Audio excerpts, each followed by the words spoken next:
இன்னைக்கு கிளாடியேட்டர் 2 அப்படிங்கிற ஹாலிவுட் படத்தை பற்றி தான் பார்க்க போகிறோம். அதுக்கு முன்னாடி கிளாடியேட்டர் 1 படத்தை நீங்கள் பார்த்துருக்கணும். கிளாடியேட்டர் பார்ட் 1 படத்துடைய ரிவ்யூவை நம்ம சேனலில் அப்லோட் பண்ணியிருக்கேன். செக் பண்ணி பாருங்கள். படம் பார்க்கணும் அப்படின்னு நினச்சிங்கன்னா பார்ட் 1 படம் நம்ம டெலிகிராம் சேனல் இருக்குது. டெலிகிராம் சேனல் லிங்க் நம்ம சேனல் கம்யூனிட்டி போஸ்ட்டில் கொடுத்துருக்கேன். செக் பண்ணி பாருங்கள். ஃபர்ஸ்ட்டு கிளாடியேட்டர் 2 படத்துடைய கதை என்னன்னு பார்த்துடலாம். பார்ட் 1க்கும் பார்ட் 2க்கும் கனெக்டிவிட்டி இருக்குது. பார்ட் 1ல நம்ம ஹீரோ மேக்ஸிமஸ் இறந்துருவார்.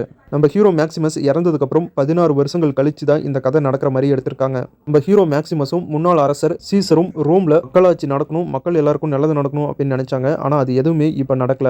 இந்த 16 வருஷத்துல ரோம் ரொம்பவே மோசமா மாறிடுச்சு. இப்ப ரோம 2 இரட்டை சகோதரர்கள் ஆட்சி செஞ்சுட்டு இருக்காங்க. இவங்க 2 பேருமே சைக்கோத்தனமா தான் இருக்காங்க. இவங்க இப்பவும் மற்ற நாடும் கூட போருக்கு போய் அந்த நாட்டை அடிமையாக்குறதுலயும் அந்த நாடும் நமக்கு தான் சொந்தம் அப்படிங்கிறதுலயும் தான் இருக்காங்க.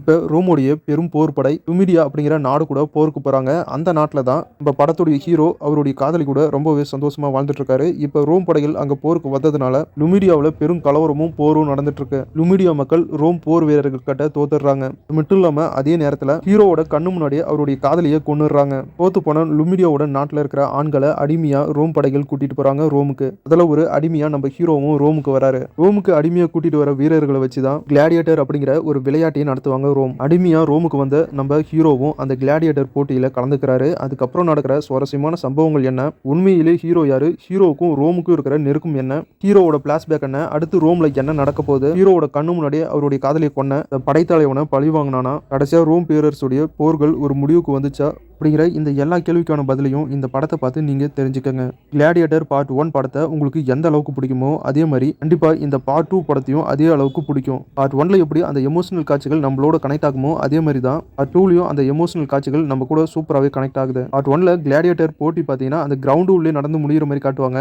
இப்போ அந்த கிரவுண்ட்லேயே நிறைய வித்தியாசமான போட்டிகள்லாம் எடுத்துகிட்டு வந்திருக்காங்க. அதுவும் பார்க்க ரொம்பவே சூப்பராக இருக்குது. குறிப்பாக சொல்லணும்னா படத்தில் வர அந்த குரங்கு ஃபைட் சீன், கப்பல் ஃபைட் சீன், அது எல்லாமே ரொம்பவே சூப்பராக இருக்குது. பார்ட் 1ல எந்த அளவுக்கு இந்த படம் பிரம்மாண்டமாக இருந்துச்சோ அதை விட பார்ட் 2ல அதை விட அதிகமான பிரம்மாண்டங்களோட எடுத்திருக்காங்க. பார்ட் 1க்கும் பார்ட் 2க்கான அந்த கனெக்டிவிட்டியும் ரொம்பவே சூப்பராக ஒர்க் அவுட் ஆயிருக்கு. டோட்டலாக சொல்லணும்னா ஒரு தரமான ஆக்ஷன், அட்வென்ச்சர், ஃபைட்டு, வார் அப்படின்னு எல்லாமே கலந்த ஒரு பக்காவான சூப்பரான படம். கண்டிப்பாக எல்லாருக்குமே பிடிச்ச மாதிரியான ஒரு சூப்பரான படமாக இந்த படம் இருக்கும். இந்த படம் இப்போ தமிழ் டப்போட ரிலீஸ் பண்ணியிருக்காங்க. கண்டிப்பாக எல்லாருமே ஒரு தடவையாச்சும் இந்த படத்தை ட்ரை பண்ணி பாருங்க. ஒரு நல்ல படத்தை மிஸ் பண்ணிடாதீங்க. வீடியோ பிடிச்சா லைக் பண்ணுங்க, நம்ம சேனலுக்கு தொடர்ந்து சப்போர்ட் பண்ணுங்க, சப்ஸ்கிரைப் பண்ணுங்க. இந்த வீடியோவில் சுவாரஸ்யமான சில சினிமா தகவலோடு உங்களை சந்திக்கிறேன். இது உங்கள் வேல் 10 யூடியூப் சேனல். நான் உங்கள் வேல். தேங்க்யூ.